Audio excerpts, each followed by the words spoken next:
Bom, o governo federal publicou um decreto aumentando o IOF, Imposto sobre Operações Financeiras, sem debate no Congresso Nacional. A medida impacta diretamente o bolso da população e encarece operações como cartão de crédito, financiamentos, previdência e capital de giro.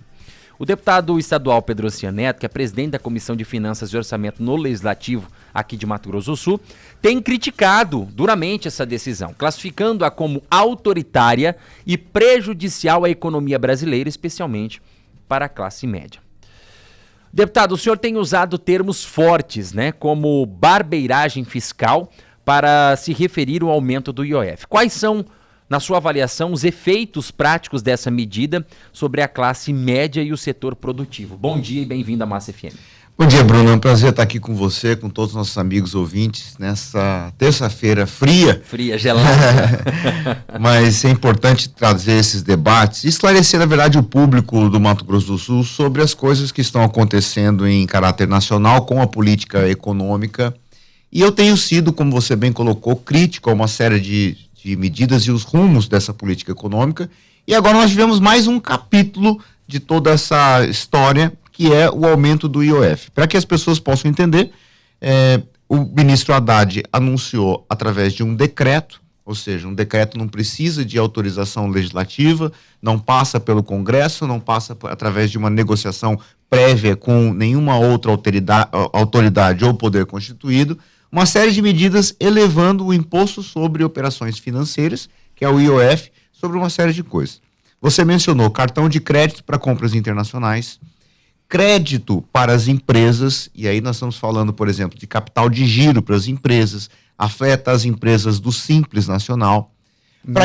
MEI usa muito esse capital de giro, inclusive, né, para poder movimentar ali, investir em alguma coisa. Justamente, né? Hoje você, né, diante de uma crise, você muitas vezes se socorre do capital de giro quando você tem um descasamento de fluxo de caixa dentro da sua empresa. Então, é uma operação corriqueira e afeta grande parte das empresas. E o capital de giro já tem uma taxa de juros muito alta no Brasil. Com o IOF, ela se torna mais cara ainda. Então, eu falei cartão de crédito internacional, cartão de crédito com compras internacionais, falamos de crédito para as empresas, inclusive do Simples Nacional, previdência, tá? Quem faz planos de previdência também está sendo afetado. Se você tem um financiamento no seu carro, a parcela se torna mais cara. Então, é um conjunto de coisas que está afetando muito a economia do Brasil. Qual que é o objetivo dessa? E é o mais importante. A primeira que ele anunciou, né, nesse pacote, tinha também a remessa de recursos para o exterior. Aí as pessoas falam assim, mas eu não tenho aplicação no exterior. Mas isso afeta diretamente todos os bancos, principalmente a Faria Lima, todos os grandes bancos nacionais que captam recursos no exterior para trazer recursos aqui para o Brasil. Então, o sistema de crédito no Brasil foi muito afetado com essa medida.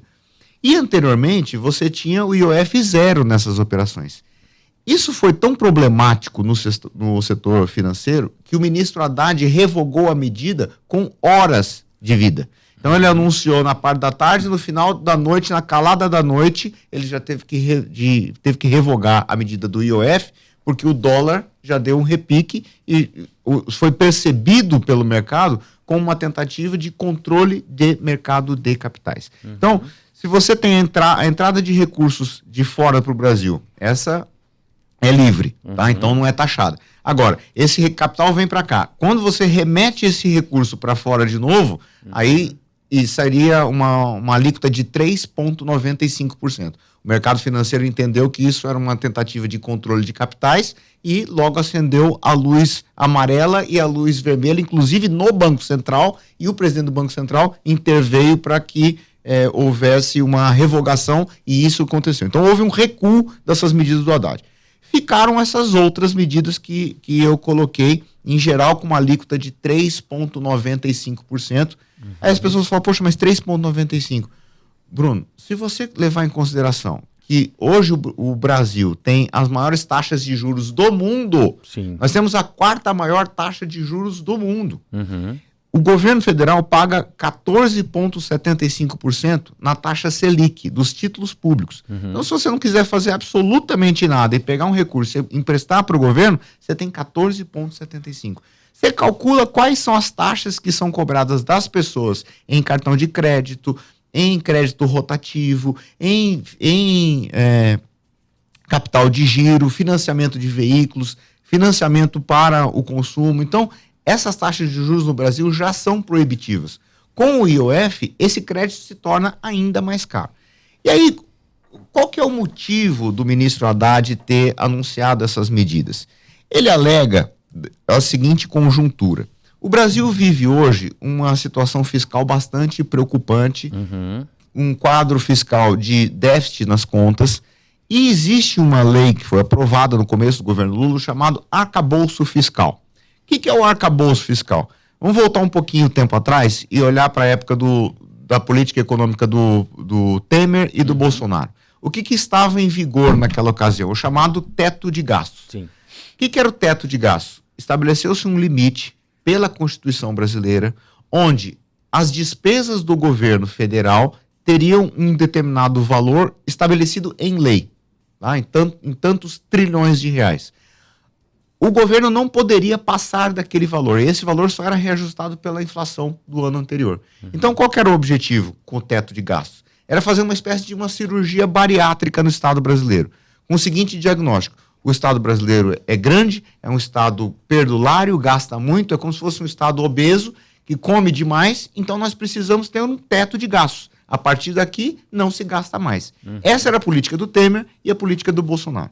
Bom, esse teto de gastos, ao longo de alguns anos, se mostrou ineficaz porque a cada momento o Congresso derrubava, ele fazia inclusive uma emenda constitucional para aumentar o teto de gasto, os próprios governos não respeitavam o teto, veio a pandemia, então na verdade ele se tornou quase como, embora estivesse na Constituição, ele se tornou letra morta. Bom, chegou o governo Bolsonaro e falou assim: olha, essa ideia de teto de gastos não é boa, vou substituir por uma outra coisa, chamada arcabouço fiscal. O que é o arcabouço fiscal? Bate uma foto das contas do governo, tem déficit, isso é, o governo gasta mais do que arrecada. E aí ele coloca uma regra onde ele vai eliminando esse déficit até que se equilibrem as contas públicas e no futuro tenha superávit, ou seja, que arrecade mais do que gasta. Essas são as obrigações que o governo Lula tem, que ele mesmo pactou com o Congresso, que ele mesmo colocou através de uma emenda constitucional. Muito bem, o que diz a meta para esse ano? Esse ano de 2025, o governo federal tem que estar zerado as suas contas, né? Ele tem que estar empatado receita e despesa. E foi feito agora, recentemente, uma avaliação do primeiro trimestre e ao invés de ter déficit zero, né, o governo federal está com a previsão de mais de 60 bilhões de reais de déficit do primário.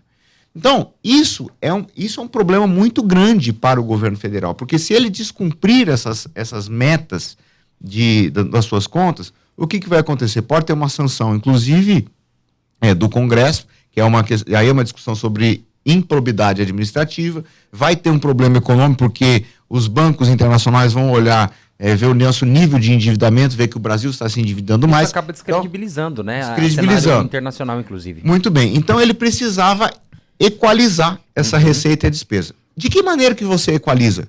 Você pode fazer de duas formas, aumentando a receita e também diminuindo a despesa. Tudo que o ministro Haddad tem feito desde o começo da sua gestão tem sido resolver o problema fiscal através de aumento de receita, através de aumento de tributação. Certo. Então, criou-se até na internet o meme do Taxade, né? Que é uma brincadeira, etc., coisa normal de internet, mas está mostrando um pouco desse espírito, que todo e qualquer problema que o governo se apresenta das contas, ele resolve via taxação. Certo. Então, esse capítulo do IOF é mais um elemento dessa gana do governo federal de resolver os problemas tributando. E o Brasil já está além do normal de tributação. Certo. Nós temos hoje uma carga tributária que é quase 1/3 de tudo que se produz dentro do país.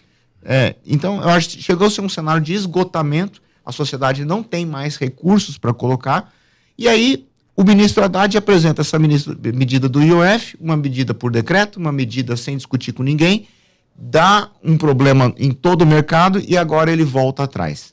Ele volta atrás com os bancos e o Congresso Nacional, inclusive o presidente Hugo Mota, falou o seguinte: se vocês não revogarem esse decreto, nós vamos colocar para votar um decreto legislativo suspendendo pelo Congresso Nacional essa medida do governo, o que obrigou o governo federal a negociar. Certo. E agora ele quer taxar letras de crédito do setor agrícola, que é o LCA, que era um instrumento de financiamento que, inclusive, é usado no Plano Safra, que vai taxar em 5% agora o imposto de renda, letra de crédito imobiliário, que vai se tornar mais caro agora captar recursos para financiamento da casa própria, e também ele quer fazer a revogação de alguns incentivos fiscais. Eu acho que tem incentivo fiscal, às vezes, exagerado, funcionando como privilégio para uma série de setores. Mas o que ele está colocando? Ele quer revogar parte dos incentivos fiscais do Simples Nacional. Sim. Ou seja, ele quer, para revogar o IOF, para voltar atrás do IOF, ele quer taxar a agricultura, a casa própria e agora o Simples Nacional. Então, ou bem o Brasil se posiciona com relação a esse tema, ou a nossa economia vai andar para trás, não é possível. Certo. Bom, 7h18, aqui a gente teve um panorama, né, da real situação dessa polêmica do IOF, do que deve onerar um pouco mais. Você, ouvinte, você trabalhador aí, que vai precisar ir para o banco aí, né, às vezes precisa tirar um recurso a mais. Enfim, nós sabemos que hoje a situação financeira do país e do trabalhador em si, do trabalhador e da trabalhadora, não é uma das melhores, né? E a gente tem essas possibilidades de aumentar a arrecadação, né? Ou seja, taxando de fato, aumentando os impostos aí para você que está nos acompanhando. 7h18, conversei com o deputado estadual Pedro Ocean Neto. Deputado, quero agradecer a presença do senhor aqui, muito obrigado. Importante nós explicarmos para a nossa audiência, falarmos, né, sobre economia, que às vezes parece ser algo tão distante, mas impacta no nosso dia a dia, no mercado, na hora de abastecer o carro, na hora de comprar um alimento, né? A economia faz parte do nosso dia a dia o tempo todo. Mais uma vez, muitíssimo obrigado. Eu que agradeço, Bruno, é um prazer estar aqui, trazendo esses temas que muitas vezes as pessoas veem no debate, nos jornais, mas que realmente afeta muito a vida das pessoas, e a política econômica, nós temos sido bastante críticos da forma como está sendo conduzida. Acho que está na hora da gente dar um basta, um chacoalhão nisso tudo. Tá bom? Um grande abraço a você, um abraço a todos os nossos ouvintes, fiquem todos com Deus.